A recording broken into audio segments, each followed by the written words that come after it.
This is something you never see. I want to welcome to our gallery the Ukraine ambassador.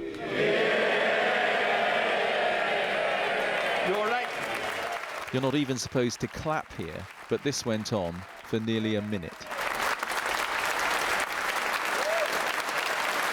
A standing ovation for the Ukrainian ambassador out of sight of the TV cameras in the visitors' gallery.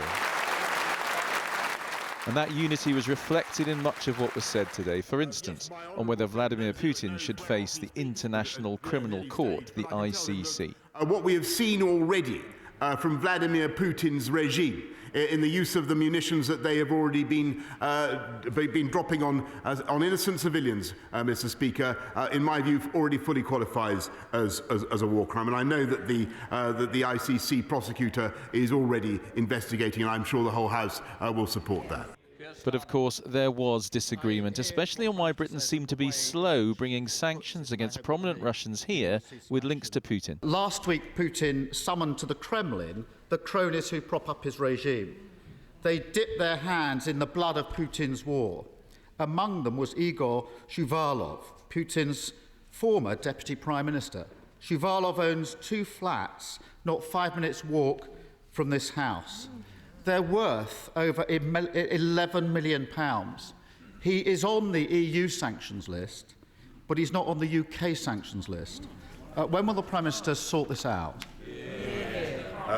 Mr. Speaker, I think the House should be proud of what we have done already, and I can tell him that there is more to be done, and thanks to the powers that this House and this government has taken, we can sanction any individual, any company connected with the Putin regime. Also named in Parliament today, Chelsea's owner Roman Abramovich. There are no UK sanctions against him.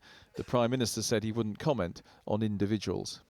This long-term investigator of Russian money in Britain says the real test will be if the government has the will to follow this up. We have good laws. Our laws are fine. We just don't enforce them.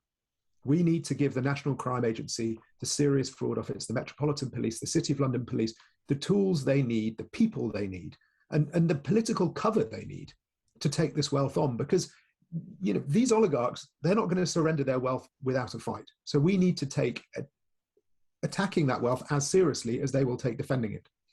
Across the Atlantic, a similar scene to Westminster. Congressmen and women unanimously applauding the Ukrainian ambassador. And in his first State of the Union address, President Biden had the oligarchs in his sights as well. We're joining with European allies to find and seize their yachts, their luxury apartments, their private jets. We're coming for your ill-begotten gains. A hug from the First Lady. So much support and solidarity. But is this enough for a country fighting for survival? Andy's in Westminster for us now. Andy, questions over the actions the UK are taking, but at the United Nations tonight, there's been a vote to condemn Russia. There has a vote very much backed by the UK government, and we have the results now for this vote in the United Nations General Assembly. 141 countries have voted to condemn Russia's aggression in the Ukraine. Only a handful of countries voted with Russia.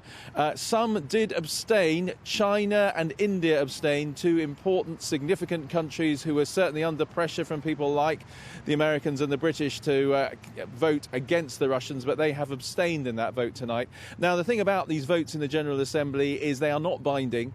They cannot commit anybody to any kind of action, but they are highly symbolic moments. And even though the Russians tonight will dismiss this and say this means nothing in terms of any practical results, it is very difficult for them to simply dismiss the fact that so many countries, 141 governments around the world tonight, have condemned their actions in Ukraine.